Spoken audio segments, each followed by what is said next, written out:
2026 April ತಿಂಗಳಲ್ಲಿ ಮೇಷರಾಶಿಯವರಿಗೆ ಮಿಶ್ರ ಫಲಿತಾಂಶಗಳಿವೆ. ವಿದೇಶ ಪ್ರವಾಸಕ್ಕೆ ಅಡೆತಡೆಗಳು ಎದುರಾಗುವ ಸಾಧ್ಯತೆಗಳಿದ್ದು ಮುಂದೂಡುವುದು ಉತ್ತಮ. ಹಾಗೂ ಉದ್ಯೋಗದಲ್ಲಿ ಒತ್ತಡವಿದ್ದರೂ ವಿದ್ಯಾರ್ಥಿಗಳಿಗೆ ಉತ್ತಮ ಸಮಯವಿದೆ. ಹಣಕಾಸಿನಲ್ಲಿ ಏರಿಳಿತಗಳಿರುತ್ತವೆ. ಹೂಡಿಕೆಯಲ್ಲಿ ಎಚ್ಚರವಿರಲಿ. ಕುಟುಂಬದಲ್ಲಿ ಶುಭ ಕಾರ್ಯಗಳು ನಡೆಯಲಿವೆ. ಪ್ರತಿದಿನ ಸುಬ್ರಹ್ಮಣ್ಯ ಸ್ವಾಮಿ ಆರಾಧನೆ ಶ್ರೇಯಸ್ಕರ. ಕಾಲಜ್ಞಾನ ಶಾಸ್ತ್ರದ ಪ್ರಕಾರ 2026 ಏಪ್ರಿಲ್ ತಿಂಗಳಲ್ಲಿ ಗ್ರಹ ಗತಿಗಳ ಬದಲಾವಣೆ ಹಾಗೂ ಗೋಚರ ಫಲಗಳ ಆಧಾರದ ಮೇಲೆ ಮೇಷರಾಶಿಯವರ ಭವಿಷ್ಯದ ಸಮೀಕ್ಷೆ ಇಲ್ಲಿದೆ ಸ್ನೇಹಿತರೆ. ಹಾಗಾದರೆ ಆ ತಿಂಗಳಲ್ಲಿ ನಿಮಗೆ ಮಿಶ್ರ ಫಲಿತಾಂಶಗಳನ್ನು ನೀಡಲಿದ್ದು ಕೆಲವು ಕ್ಷೇತ್ರಗಳಲ್ಲಿ ಹೆಚ್ಚಿನ ಜಾಗರೂಕತೆ ಅಗತ್ಯವಾಗಿ ಇರಲೇಬೇಕು ಈ ರಾಶಿಯವರಿಗೆ. ಹಾಗಾದರೆ ಮೇಷರಾಶಿಯವರ ಆ ತಿಂಗಳಲ್ಲಿ ಉದ್ಯೋಗ ಮತ್ತು ವೃತ್ತಿ ಜೀವನದ ಬಗ್ಗೆ ನೋಡೋಣ. ಉದ್ಯೋಗ ಕ್ಷೇತ್ರದಲ್ಲಿ ಈ ತಿಂಗಳು ಅಂದರೆ ಏಪ್ರಿಲ್ ತಿಂಗಳು ಸಮಾಧಾನಕರವಾದ ಪರಿಸ್ಥಿತಿ ಇರಲಿದೆ. ಶನಿಯ ಪ್ರಭಾವದಿಂದ ಕೆಲಸದಲ್ಲಿ ಹೆಚ್ಚಿನ ಒತ್ತಡ ಅಥವಾ ಜವಾಬ್ದಾರಿಗಳು ನಿಮ್ಮ ಹೆಗಲಿಗೆ ಬೀಳಬಹುದು. ಇನ್ನೊಮ್ಮೆ ಎಳೆದಿದ್ದೇನೆ ಸ್ನೇಹಿತರೆ, ಶನಿಯ ಪ್ರಭಾವದಿಂದ ಕೆಲಸದಲ್ಲಿ ನಿಮಗೆ ಹೆಚ್ಚಿನ ಒತ್ತಡ ಬೀಳುತ್ತದೆ ಮತ್ತು ಜವಾಬ್ದಾರಿಗಳು ಸಹ ನಿಮ್ಮ ಹೆಗಲಿಗೆ ಬೀಳುತ್ತವೆ. ನೋಡಿ, ಸಹೋದ್ಯೋಗಿಗಳೊಂದಿಗೆ ಸಣ್ಣ ಪುಟ್ಟ ಭಿನ್ನಾಭಿಪ್ರಾಯಗಳು ಮೂಡುವ ಸಾಧ್ಯತೆ ಇರುವುದರಿಂದ ತಾಳ್ಮೆಯಿಂದ ವರ್ತಿಸುವುದು ಒಳಿತು. ಹೊಸ ಉದ್ಯೋಗಕ್ಕಾಗಿ ಹುಡುಕುತ್ತಿರುವವರಿಗೆ ತಿಂಗಳ ದ್ವಿತೀಯಾರ್ಧದಲ್ಲಿ ಉತ್ತಮ ಅವಕಾಶಗಳು ದೊರೆಯಬಹುದು ನಿಮಗೆ. ವಿದ್ಯಾಭ್ಯಾಸದಲ್ಲಿ ನೋಡೋಣ. ಈ ರಾಶಿಯವರಲ್ಲಿರುವ ವಿದ್ಯಾರ್ಥಿಗಳಿಗೆ ಈ ಸಮಯವು ಬಹಳ ಅನುಕೂಲಕರವಾಗಿದೆ. ಬುಧನ ಶುಭ ದೃಷ್ಟಿಯಿಂದ ಏಕಾಗ್ರತೆ ಹೆಚ್ಚಾಗಲಿದೆ. ವಿಶೇಷವಾಗಿ ಸ್ಪರ್ಧಾತ್ಮಕ ಪರೀಕ್ಷೆಗಳಿಗೆ ಸಿದ್ಧತೆ ನಡೆಸುತ್ತಿರುವವರಿಗೆ ಹಿರಿಯರ ಮಾರ್ಗದರ್ಶನ ಮತ್ತು ಉತ್ತಮ ಫಲಿತಾಂಶದ ಸೂಚನೆಗಳಿವೆ. ಸಂಶೋಧನೆ ಅಥವಾ ಶಾಸ್ತ್ರೀಯ ಅಧ್ಯಯನದಲ್ಲಿ ತೊಡಗಿರುವವರಿಗೆ ಹೊಸ ಆಯಾಮಗಳು ಗೋಚರಿಸಲಿವೆ. ನೋಡಿ, ಈ ಸಂಶೋಧನೆ ಅಥವಾ ಶಾಸ್ತ್ರೀಯದಲ್ಲಿರುವಂಥವರಿಗೆ ಅವರಿಗೆ ಹೊಸ ಆಯಾಮಗಳು ಗೋಚರಿಸ್ತಾ ಹೋಗುತ್ತೆ. ಹಣಕಾಸು ಮತ್ತು ಆರ್ಥಿಕ ಸ್ಥಿತಿ ನೋಡೋದಾದರೆ, ಆರ್ಥಿಕವಾಗಿ ಏಪ್ರಿಲ್ ತಿಂಗಳಲ್ಲಿ ಏರಿಳಿತಗಳಿಂದ ಕೂಡಿರುತ್ತೆ.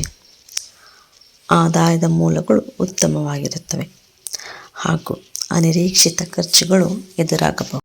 ಕೃಷಿ ಭೂಮಿ ಅಥವಾ ಆಸ್ತಿಯಿಂದ ಬರಬೇಕಾದ ಲಾಭಗಳು ಸ್ವಲ್ಪ ವಿಳಂಬವಾಗಬಹುದು. ಹೂಡಿಕೆ ಮಾಡುವ ಮುನ್ನ ಸ್ವಲ್ಪ ವಿಳಂಬವಾಗಬಹುದು ಸ್ನೇಹಿತರೆ. ಹೂಡಿಕೆ ಮಾಡುವ ಮುನ್ನ ಅನುಭವಿ ವ್ಯಕ್ತಿಗಳ ಸಲಹೆ ಪಡುವುದು ಉತ್ತಮ ನಿಮಗೆ. ನೋಡಿ, ಈ ಲಾಟರಿ ಅಥವಾ ಶೇರ್ ಮಾರ್ಕೆಟ್ನಂಥ ಸಾಹಸಗಳಿಗೆ ಕೈ ಹಾಕದಿರುವುದು ಸೂಕ್ತ. ವಿವಾಹ ಮತ್ತು ಕೌಟುಂಬಿಕ ಜೀವನದಲ್ಲಿ ನೋಡುವುದಾದರೆ, ಕುಟುಂಬದಲ್ಲಿ ಮಂಗಳ ಕಾರ್ಯಗಳ ಬಗ್ಗೆ ಚರ್ಚೆಗಳು ನಡೆಯಲಿವೆ. ಅವಿವಾಹಿತರಿಗೆ ಕಂಕಣ ಭಾಗ್ಯ ಕೂಡಿ ಬರುವ ಸಾಧ್ಯತೆ ಹೆಚ್ಚು ಇರುತ್ತದೆ. ದಾಂಪತ್ಯ ಜೀವನದಲ್ಲಿ ಪರಸ್ಪರ ಅರ್ಥೈಸಿಕೊಳ್ಳುವಿಕೆ ಅಂದರೆ ಹೊಂದಾಣಿಕೆ ಹೆಚ್ಚಾಗಲಿದೆ. ಪತ್ನಿಯ ಬೆಂಬಲವು ನಿಮ್ಮ ಕೆಲಸ ಕಾರ್ಯಗಳಲ್ಲಿ ಸ್ಫೂರ್ತಿ ನೀಡಲಿದೆ. ಸಂಬಂಧಿಕರ ಭೇಟಿಯಿಂದ ಮನೆಯಲ್ಲಿ ಹಬ್ಬದ ವಾತಾವರಣ ಇರಲಿದೆ ನಿಮಗೆ. ಹಾಗಾದರೆ ಮೇನ್ ಪಾಯಿಂಟ್ ವಿದೇಶ ಪ್ರವಾಸ ಅಥವಾ ಬೇರೆ ಪ್ರವಾಸ ಆಗಿರಬಹುದು. ವಿದೇಶ ಪ್ರವಾಸದ ಅಥವಾ ಹೊರಗಿನ ಪ್ರವಾಸದ ಆಕಾಂಕ್ಷೆ ಹೊಂದಿರುವವರಿಗೆ ಈ ತಿಂಗಳಲ್ಲಿ ಅಡೆತಡೆಗಳು ಎದುರಾಗಬಹುದು. ವೀಸಾ ಸಂಬಂಧಿತ ಕೆಲಸಗಳಲ್ಲಿ ವಿಳಂಬ ಅಥವಾ ತಾಂತ್ರಿಕ ತೊಂದರೆಗಳು ನಿಮಗೆ ಕಾಣಿಸಿಕೊಳ್ಳಬಹುದು. ವೀಸಾಗೆ ಸಂಬಂಧಪಟ್ಟ ಹಾಗೆ ಬರದೇ ಇರೋ ಏನಾದರೂ ಪ್ರಾಬ್ಲಮ್ ಆಗಿರೋ ಥರ ಅಥವಾ ಅಲ್ಲೋದ್ಮೇಲೆ ನಿಮಗೆ ಪ್ರವಾಸಕ್ಕೆ ಹೋಗದೇ ಇರೋ ಥರ ಆಗ್ಬೋದು, ವಾಪಸ್ ಬರೋ ರೀತಿ ಆಗ್ಬೋದು. ಆದ್ದರಿಂದ ಪ್ರವಾಸಕ್ಕೆ ಯೋಜನೆ ಹಾಕಿದ್ದಲ್ಲಿ ದಾಖಲೆಗಳನ್ನು ಸರಿಯಾಗಿ ಪರಿಶೀಲಿಸಿಕೊಳ್ಳಿ. ನೀವು ನಾನು ಹೇಳೋದೇನೆಂದರೆ, ನನ್ನ ಅನುಭವದ ಪ್ರಕಾರ ಸದ್ಯಕ್ಕೆ ದೂರದ ಪ್ರಯಾಣಕ್ಕಿಂತ ಸ್ಥಳೀಯ ಪ್ರವಾಸಗಳು ಹೆಚ್ಚು ಸುಖಕರವಾಗಿರುತ್ತವೆ. ಅಂದರೆ ಇಲ್ಲೇ ಅಕ್ಕಪಕ್ಕ ಇರುವಂತಹ ಪ್ರವಾಸ. ಸಾಲ ಮತ್ತು ಋಣಬಾಧೆ ನೋಡುವುದಾದರೆ, ಹಳೆಯ ಸಾಲಗಳನ್ನು ತೀರಿಸಲು ನೀವು ಪ್ರಯತ್ನ ನಡೆಸಲಿದ್ದೀರಿ, ಆದರೆ ಹೊಸದಾಗಿ ಯಾರಿಗೂ ಸಾಲ ನೀಡಬೇಡಿ ಅಥವಾ ದೊಡ್ಡ ಮೊತ್ತದ ಸಾಲಕ್ಕೆ ಸಹಿ ಹಾಕಬೇಡಿ. ಶತ್ರುಗಳ ಕಾಟ ಕಡಿಮೆಯಾಗಿದ್ದರೂ ಹಣಕಾಸಿನ ವಿಚಾರದಲ್ಲಿ ಯಾರನ್ನೂ ಅತಿಯಾಗಿ ನಂಬುವುದು ಬೇಡ.